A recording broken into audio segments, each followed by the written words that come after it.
Well, hey everybody, you are watching Senior Living Live. My name is Chris. I'm one of the hosts of this show, and I'm joined today with Ryan King with the dining team here at the Arbor Company. How you doing today, Ryan? Fantastic, Chris. Yourself? I'm doing great. Thanks for asking. Thanks for joining us today, taking time out of your busy day.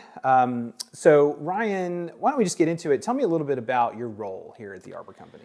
So for the Arbor Company, I'm Regional Vice President of Dining, so I help support roughly 20 communities in the dining program on the culinary and hospitality end of it. So I provide direct support, come in, troubleshoot, help with recipe development, menu development, stuff along those lines, making sure that the residents are getting top-notch service in the dining rooms and just really trying to put together the best possible hospitality program that we can for our residents.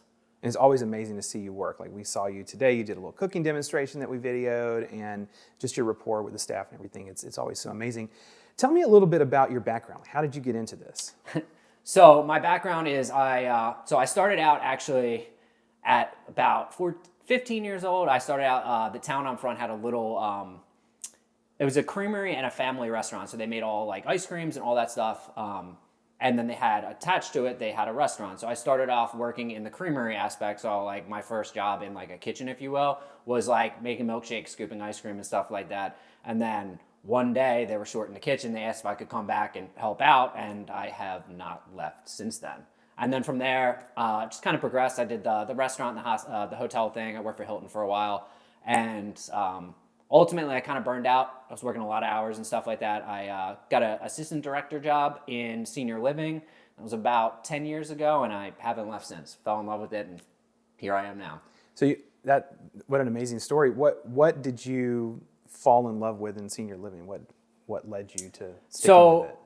The biggest thing for me is our residents. I always look at it the way I explain it to people, especially when I do interviewing and stuff like that, that we're in the ultimate form of hospitality. Somebody comes into a restaurant, they eat a meal, they're there for a couple hours. If they don't like the experience, they don't like the food, they can move on. There's a million options that they can go to. A hotel, somebody might stay for a night, a week, whatever, on a vacation, but ultimately they're still gonna, get up and leave. Our residents, this is our home. So we're essentially working in their home. So it gives you that opportunity to really get to know the residents, build that rapport, find their likes, dislikes. Some of like the best experiences are when somebody gives you like a family recipe that you can incorporate into your menu.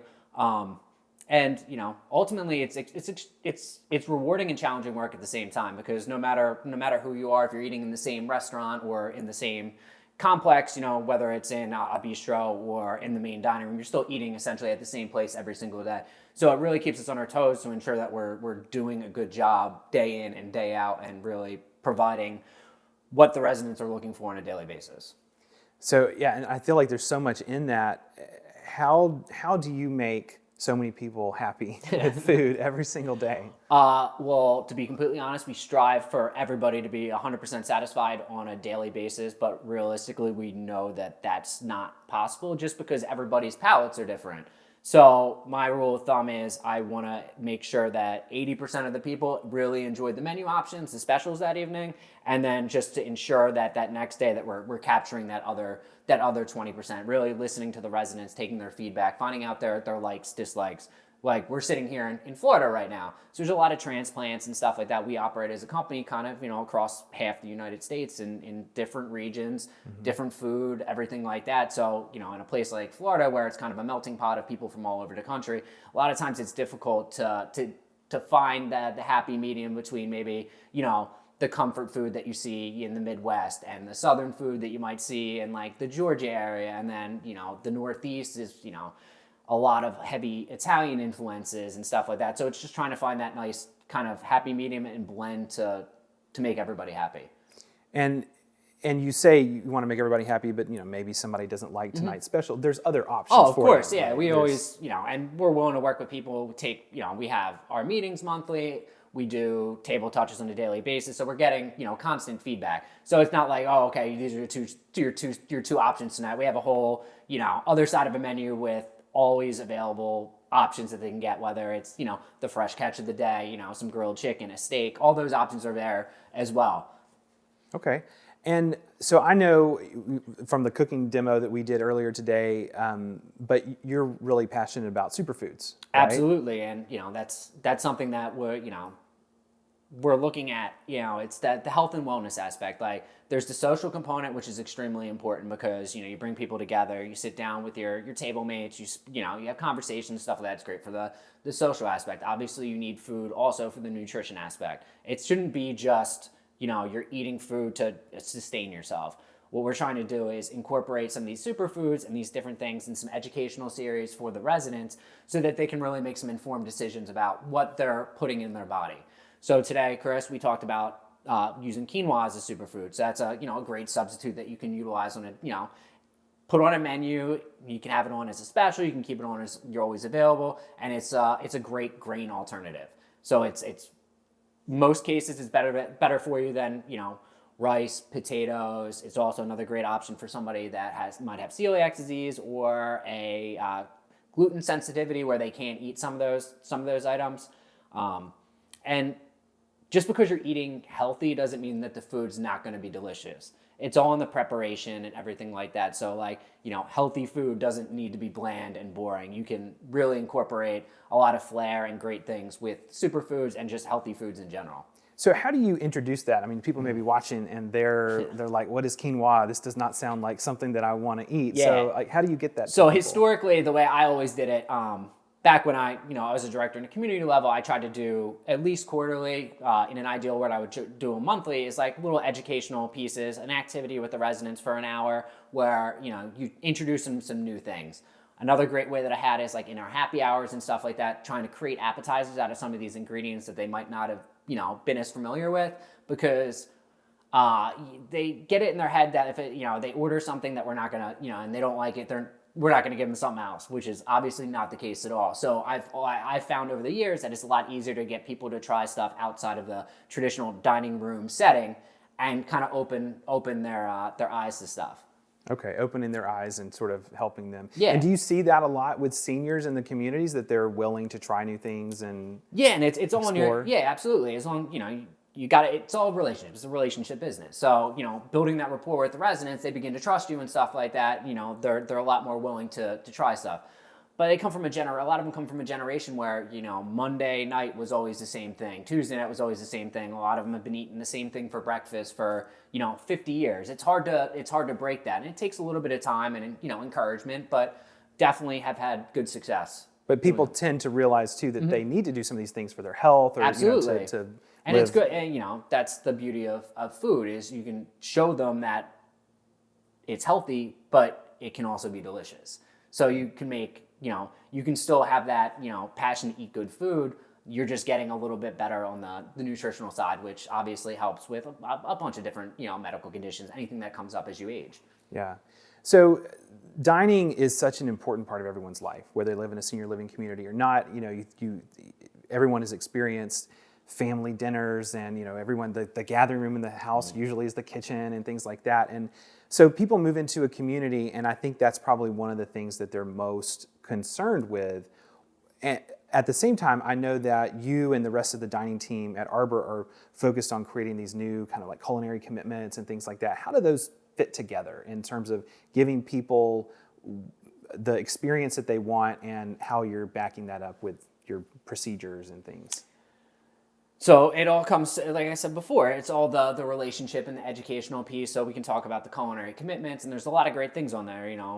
Always fresh vegetables. Using proteins, no antibiotics. So you're not getting stuff that's being injected with like sodium solutions and all that kind of stuff. Hormones. We're trying to stay away from all that kind of stuff. Basically, we're trying to make it as clean as possible when it comes to like whole foods. We're trying to limit very much the any additives and stuff along those lines. We also want to be responsible. So we source, all of our vendors that we work with source sustainable seafood. So we're not, killing off fish populations and everything like that. And it's just having the conversation. A lot of times in my experience, meeting people on tours and everything like that, they ask a lot of questions about the food and what you offer and stuff like that. And there's no, definitive answer. Like I always, teach and train directors, like nothing is really off the table unless there's like a legitimate health concern, whether, I'm we're not trying to do like clams on the half shell or mussels on the half shell just because the seniors age, their natural immune response isn't as strong as it once was. So you're running the risk with that. But, we should be listening to them, taking feedback, and trying to incorporate what they want like onto these menus. Nobody wants to feed these people food that they don't want to eat. You know what I mean? It should be, everybody should be excited about what they're making and what they're feeding the residents on a daily basis. And you find that most people that have moved in have realized that. Yes, that absolutely. Okay. And that's, it's having the conversations. It goes a long way when somebody says, my wife used to make meatloaf this way. Would you be willing to try it? Absolutely. We'll definitely 100% give it a whirl. And a lot of times what I like to do is I put a little shout out on the menu for it. It's like, Helen's famous meatloaf or something along those lines. And then you get the positive feedback about it. And then it opens up, especially with like a newer resident and stuff like that, you can kind of, it starts bridging the gap and they start having conversation with some people they might not have met yet. And it's a great tool that way. And I think it all feeds into, at Arbor, we talk about deep connections. Absolutely. And, really meeting people where they are and learning about them and backing into that. So as someone who has you've worked in creamery and restaurants and, in catering and hotels and things like that, now senior living, do you have advice for someone who may be considering a career in coming into senior living in the culinary world? Absolutely. You don't have to change a thing. That's the biggest. There's a lot of a mental hurdle. I do a lot of interviewing for executive chefs, directors, and stuff like that. And that's, there's a mental hurdle. There's a negative stereotype to it. People think of senior living food the way it might have been 30 years ago. Like, you think of the hospital tray line and stuff like that. And that's just not how it is. It's fresh food cooked daily, prepared in-house. We're not bringing in, Stouffer's lasagna and serving it. We're making all that stuff ourselves. And especially as the next generation of seniors come in, they're a little bit more traveled, worldly. So there's nothing's really off the table when it comes to international cuisines and keeping up with trends and everything along those lines. So you still have that creative freedom that you would have in a restaurant and a hotel. You're just now cooking for seniors. And that it's been a rewarding and fulfilling role for you? Absolutely. And that's the way I always went. I went in with it was that I'm not really going to change the way that I prepare food, the way that I present food, proper garnishes, height on plates, all those things that you would see at a nice restaurant, we're doing. And that's what we're training the staff to be consistent on. So you'll see the microgreens, you'll see some height on plates, different shaped vessels. So it's not just always a circular plate. Different stuff like that to give everything a look and feel that, is very familiar to people that, have gone out to eat and stayed in nice hotels.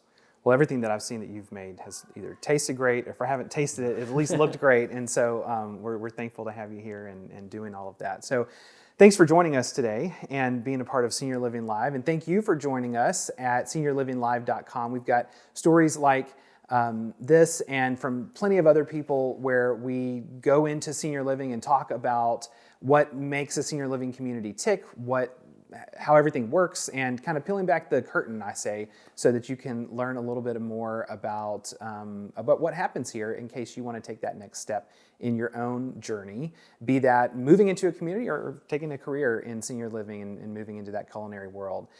Thank you so much for joining. More stories like this are available at seniorlivinglive.com. And until next time, we'll see you later. Bye-bye.